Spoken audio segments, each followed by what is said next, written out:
Hello, and welcome to my channel. If this is your first time here, let me introduce myself. I'm Regina Dillard. I'm a travel chef, a global house sitter, and I teach people how to bring joy and fulfillment into their lives through travel. So today I'm going to be discussing why I moved to Mexico. I'm going to answer a lot of questions that I've been asked, and I think I can do it within the next 16 minutes. So stay tuned and I will share all of the details.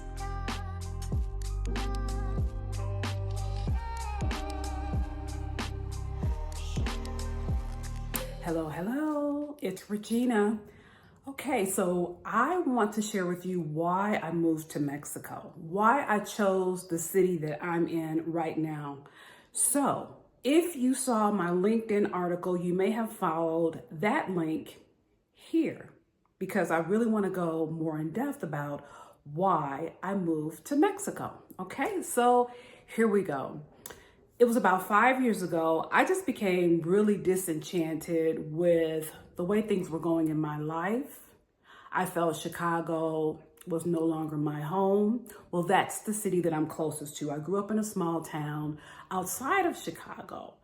And I just felt that it was not my home anymore, that I wanted to be somewhere else for many reasons, but particularly because I felt that my calling or my purpose to be fulfilled was doing something else somewhere else. But I realized later that the doing something else simply was not true. It was the going somewhere else that was really the important piece. So 5 years ago, I started thinking, how can I live life differently? And back then, I've always traveled. I was the person who took advantage of long weekends. I had a bag packed and took it to work on a Thursday and may not have shown up until Tuesday with that same backpack or travel pack. And I just love to travel. I love taking advantage of airline deals, car deals, wherever it was and whatever was available, wherever I could go on a dime, I would go. So I was that person who loved to explore. It's called wanderlusting. And if you're a wanderlust, you know what I mean. So I began journaling. This is how I want my life to shape up. This is what I would like from my future experience. But I can't really say future experience because the way I was taught was if you want something or you deeply desire something, have that feeling as if it's happening right now. And once you connect with that, that's when everything will start unfolding. And I did. I wrote in present tense in my journal. And I always wanted to travel and cook. Now, my background, well, I have two careers. I started as an executive assistant, actually administrative assistant about 30 years ago, but I also went to culinary school. So I had dual careers. One, pay the bills and provide an insurance and a stable finances for me and my young child then. And the other was, I just wanted to continue my passion. Although I had been a caterer full time, I just felt that, with the ebbs and flow of business, the executive assistant or admin role would provide more support then. But I did both, and that was okay. So fast forward to 2019, I really started putting feet to what I wanted to do. So I started writing what I wanted to do, how I wanted to do it, and where I wanted to go. I knew instinctively it was Mexico. I've been coming to Mexico for the last 5-6 years, and I love it. Now, I caution you, when you're traveling and you're on vacation, sometimes you connect to a city or a country and you feel like, oh, this is it. Well, that's really not the right time to make that decision, in my opinion. Now, sometimes people automatically connect, but more than often, you really need time because there's more to see outside of the resorts and in the city, in the country, discovering where you want to be. And I will create a video to help you decide where you want to go if you decide you want to move abroad. But continuing with my story, I was hired in 2019 at a private equity company. I love that job. I love the job. I love the people. I really enjoyed it. And that's rare in this day and age where you can say that you really enjoy your job, but I did. But even with that, I still had that feeling of this is not the end of the road for me. I feel like I should be doing something different somewhere else. So I started doing research about where I wanted to go in Mexico. I thought it would be Playa del Carmen. I thought it would be Guadalajara, or maybe the metro areas outside of Guadalajara and Playa del Carmen, and even Puerto Vallarta. But I started my path to residency, and that really changed everything for me. When I decided to apply for my residency, I found out that I had to start it on the US side, complete it on the Mexico side. But the person that I was working with, which is an agent, who she's also a Mexican national, she said, well, you have to come to San Miguel to complete your paperwork. I'm thinking, where is that? So in April, I started doing a lot of research. I started following people on YouTube, reading articles, and just diving into this city of where it is, because I actually had never experienced it, had never even heard of it. So I was like, okay, so let me just do my research. And honestly, I hadn't made up my mind to move here. I just said, well, I'll come here, finish my paperwork, and go to Guadalajara like I had planned to.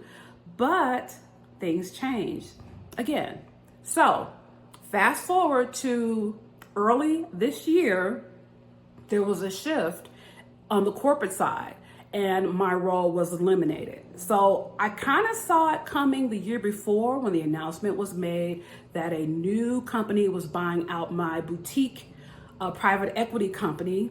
So I said, okay, this could be a good thing, but sometimes it doesn't always end well. And that next year, that's exactly what happened.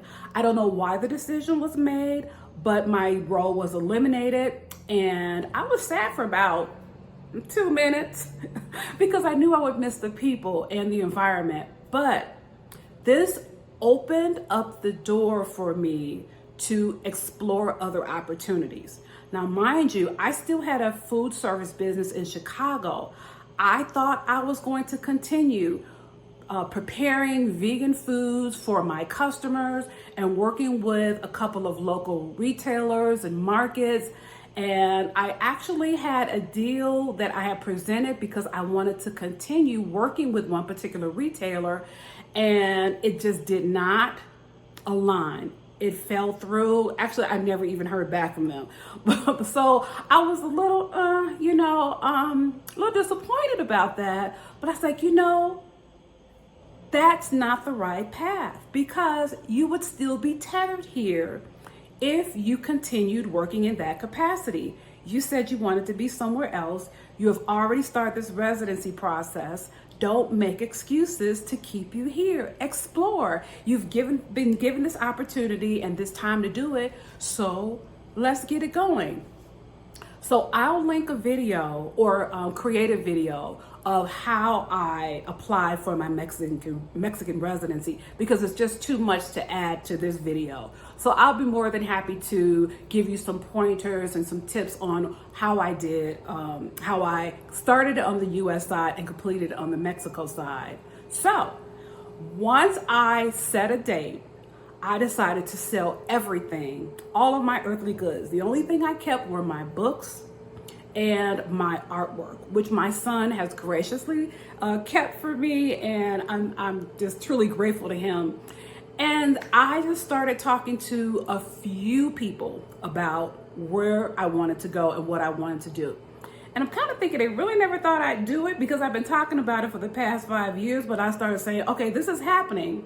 The date was set and I left. So I didn't go to Mexico right away, but I decided to kind of hop around the United States to support some family and friends who were in crisis at the time before I went to Mexico. Now, mind you, I still have 180 days to get to Mexico from the time I was approved for my Mexican residency, on the US side. Came to Mexico, completed my paperwork with no issue, and then I said I was going to go to San Miguel. I was going to go to Guadalajara, excuse me. So I had an Airbnb for about 8 days. I was like, you know what? While I'm here, why don't I just kind of kick the tires and see what's happening in this town that I had never heard of before? And within a week, I was smitten. I felt this deep connection to the city because it is full of art and culture and historical elements of Mexico. The people were friendly. The weather, oh my gosh, the weather is beautiful. You have like 80-degree days and 70 or 60-degree nights. Open window at night weather. And for a woman of my, age, where I need some cool air at night when I'm sleeping, it is the absolute best. And I said, let me stay here a little longer. So I found a house sit which started off as 6 weeks, and now it's 2 months. And I decided to stay for a while. And the more I stayed, the more people I got to know. I got to know the local merchants. I got to know the people just in passing. I started taking a Spanish speaking class. I started getting to know people in those small Spanish I started getting to know people in those small Spanish speaking groups. I don't know why I can't say that. And I just started exploring and wanted to immerse myself in the culture. Not all at once, because some things you just have to slow walk and you have to take time to really get to know a place. So I started getting to know the different neighborhoods. They're called colonies. We call them neighborhoods in the US. They call them colonies here. And I started in San Antonio. Then I moved over to another one. And then I started just doing day trips in the various colonies. And now I'm in Mexiquito. And I just have had the most wonderful time. I'm just so far, I just feel deeply connected to this city. It has amazing energy. And I just can't say enough about it. All I know is that I decided to just commit a certain amount of time here to really get to know all of the things that I needed to know about the city, like where to find a doctor or a dentist, where to go in case of emergency, creating community, which is so essential before and after you move here, so you can, create a safe landing for yourself. Where are the markets? How do I, since I don't have a car here, how do I access transportation? Do I take Uber, a taxi? If I don't want to order or eat or prepare food for myself, is there a food delivery service? Is Uber Eats available? Is Instacart or something similar available? So I know I wouldn't be able to have everything that the US afforded me, but I did my research while I was here so that I could start making connections. Where's the farmer's market? Where is the print shop? Where is there like a FedEx? How quickly can I get packages in or out of Mexico? And things like that. Where can I go shopping? Because I love to shop. And so the nearest biggest mall is about an hour from here. But if I want to go to Mexico City, that's 4 hours. I could either take a luxury bus, I can fly there. There are so many options. So there are so many things to explore.